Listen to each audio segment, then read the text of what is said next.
There is so much that is happening in Sudan. In this video, we will learn about what is happening in Sudan and more importantly, why it is happening and what are the reasons behind it. I'll try to keep the entire explanation plain and simple so that you can understand it better. Alright then, let's begin. First, let me show you the country. Here is Sudan, right below Egypt. Sudan also has a coastline with the Red Sea. Now there is also another country called South Sudan. Initially it was all part of one country, that is Sudan. But then on July 9th, 2011, there was a referendum and South Sudan gained its independence from Sudan. Actually, since the 1980s, both the north and south of Sudan, they were constantly fighting each other in the form of a civil war. And if you want to know what the reasons behind this conflict are, it is mainly because of differences in religious practices, ethnicity, economics and politics. The northern part of Sudan is primarily dominated by Arab Muslims, so they supported the government of Sudan. And then if you look at the southern part of Sudan, here there is a group called Sudan People's Liberation Movement or Army, SPLM/A. And this group was mainly composed of black African Christians and others who followed traditional African religion. Now I want you to listen to this carefully. Due to the differences between the government of Sudan, which was dominated by the Arab Muslims from the north, and the Sudan People's Liberation Movement/Army, which was composed mainly of black African Christians and other black Africans who followed traditional African religion. They are basically called animists from the south of the country. There was a devastating civil war in Sudan that lasted for about 30 years. As a result of the conflict, an estimated 2 million people lost their lives and millions were displaced, and they were forced to leave their homes and seek refuge elsewhere. Then in Jan 2005, a comprehensive peace agreement was signed between the Sudan government and the SPLM/A. This agreement also had provisions for power sharing, wealth sharing, security and governance. This way, on July 9th, 2011, South Sudan gained its independence and became Africa's 55th country. And can you guess who were the mediators? In other words, who came up with this comprehensive peace agreement? You can take a blind guess. It was the United Nations, the United States, and all the countries that exist on the African continent. But the main international organization was United Nations, and the main country was the United States of America. And everyone knows that the United States is one of the founding members of the United Nations, and the US has played a significant role in the United Nations development. Now, officially nowhere you will find that US controls the UN. However, if you critically examine things and study enough to gain a deep understanding of the power dynamics within the UN, you will realize that US controls UN to a great extent. So let me rephrase this sentence. The country that chose to be mediator and who came up with this comprehensive peace agreement between North and South Sudan is none other than the United States of America, basically the US government. Now that you have understood how South Sudan gained independence, let's come back to the present time. I have given you a brief history, keep that in mind, because a lot of it is still relevant and wherever required, you should be able to make connections between past and present. Now let's come to the main question of this video. What is currently happening in Sudan? So this time the problem is not between Sudan and South Sudan. This time violence has erupted in the capital city of Khartoum and a few other nearby places. Now, who are the two parties that are fighting? On your left hand side, this is General Abdel Fattah al-Burhan. Then on the right hand side, he is Deputy General Mohammed Hamdan Dagalo. He is also the leader of RSF, that is Rapid Support Forces, which is a paramilitary force in Sudan. So let me repeat again, on the left hand side, he is General Abdel Fattah al-Burhan, who is the general of the Sudanese army. And he is also the de facto ruler of Sudan, or you can call him the president. On the right hand side, Mohammed Hamdan Dagalo is also a general, but he is one rank junior to Abdel Fattah al-Burhan. So basically he is the vice president. So basically what is happening in Sudan is that the Sudanese army chief, General Abdel Fattah al-Burhan, is now in a battle with his second in command, General Mohammed Hamdan Dagalo. So these are the two characters who have turned against each other and they are fighting for power in Sudan. And that is what has caused chaos in Sudan. But then simply pointing out these two characters is not the end of the whole story. There's a broader global power struggle behind this chaos in Sudan. So let me give you a little background of these two generals. As I already said, in 2011, South Sudan gained independence. But then what about the main country Sudan? See, what you have to understand is that in Sudan, whoever became the state head, that is the president, they either came from civil society as a politician or they directly came from the military as a serving officer. Besides a president, there is also a prime minister in Sudan who is usually a politician and came into power through democratic elections. Omar al-Bashir was the head of Sudan, that is the president of Sudan, from 1989 to 2019. He became the president of Sudan on 30th June 1989. He was a military officer. When he came to power in 1989, he was a brigadier general in the Sudanese army. Now, as soon as he became the president in 1989, what he did was he abolished the position of prime minister. Basically, Omar al-Bashir, along with a group of army officers, overthrew the democratically elected government of Prime Minister Sadiq al-Mahdi in 1989.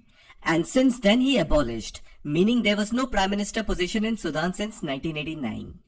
Omar al-Bashir wanted to have all power to himself, and he wanted to rule Sudan without any external civil government.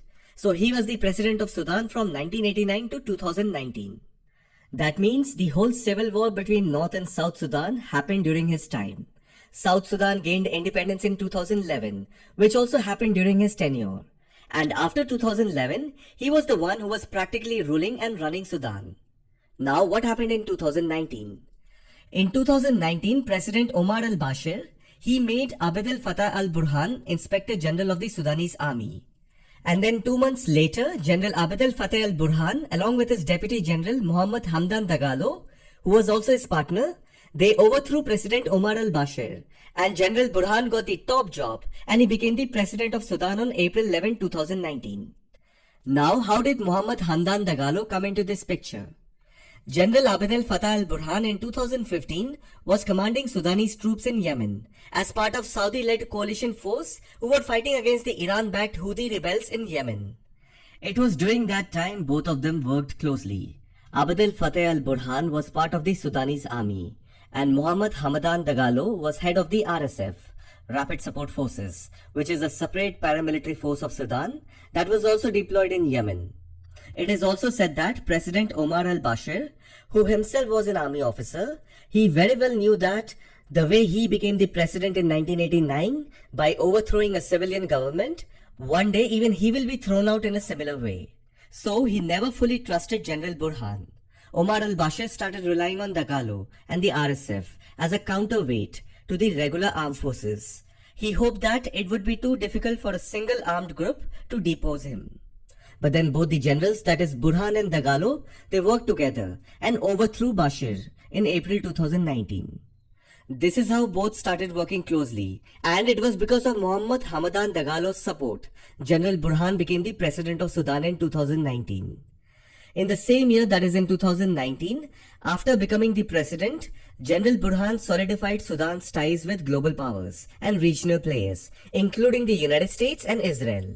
Now think about it. If Sudan had to form relationships with countries like the United States and Israel, these are all democratic countries, right? So they have to look democratic, right?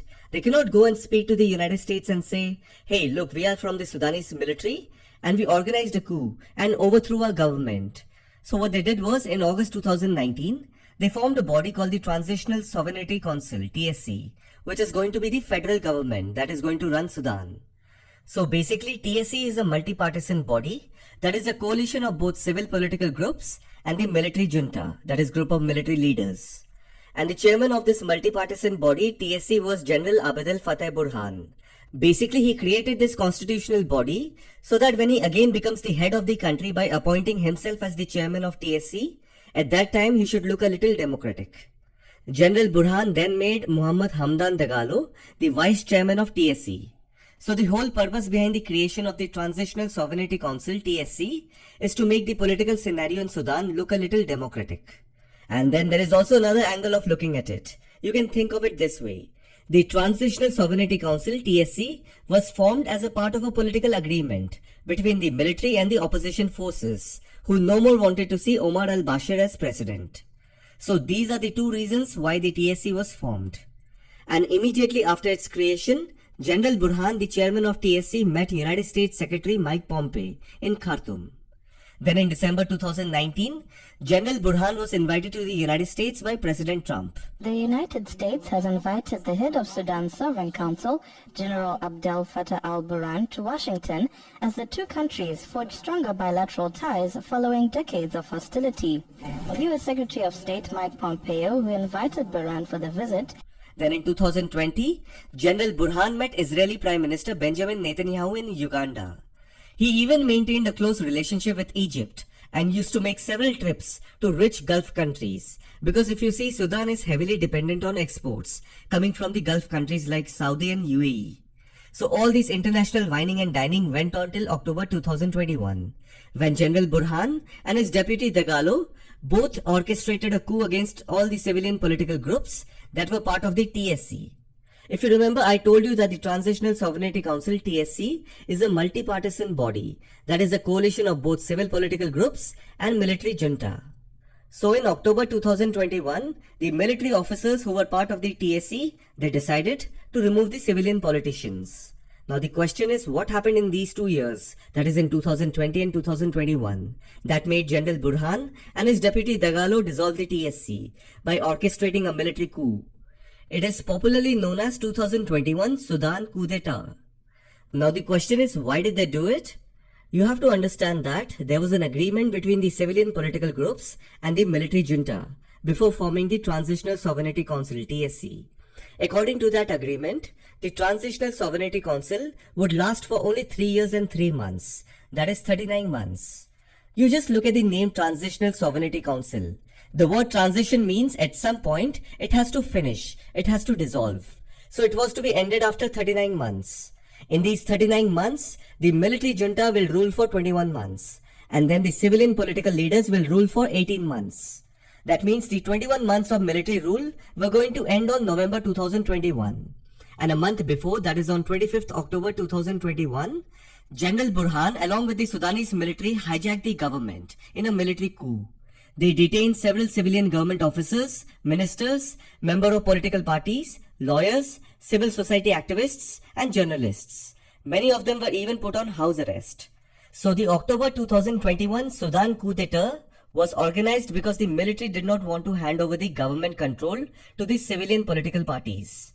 Now the next important question is, after the 2021 coup, both Burhan and Dagalo ruled Sudan. So what happened then? Why are they fighting now? Why are they so brutally against each other? Now I will explain what went wrong. After the 2021 coup, General Burhan initiated a process of reinstating individuals who were previously associated with Omar al-Bashir's regime that included Islamists to their former positions. This is when Dagalo started having doubts.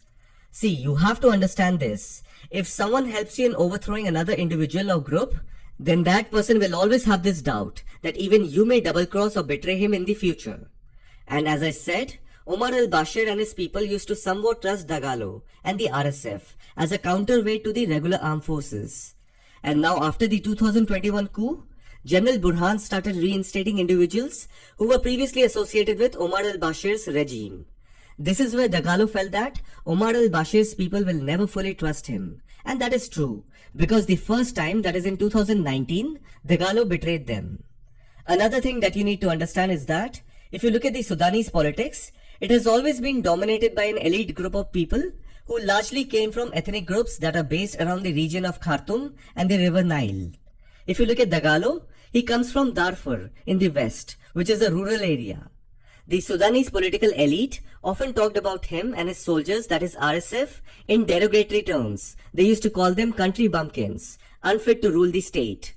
After that, over the last 2 years, that is since the 2021 coup, Dagalo has been trying to position himself as a national figure. Basically, he started acting like a real politician.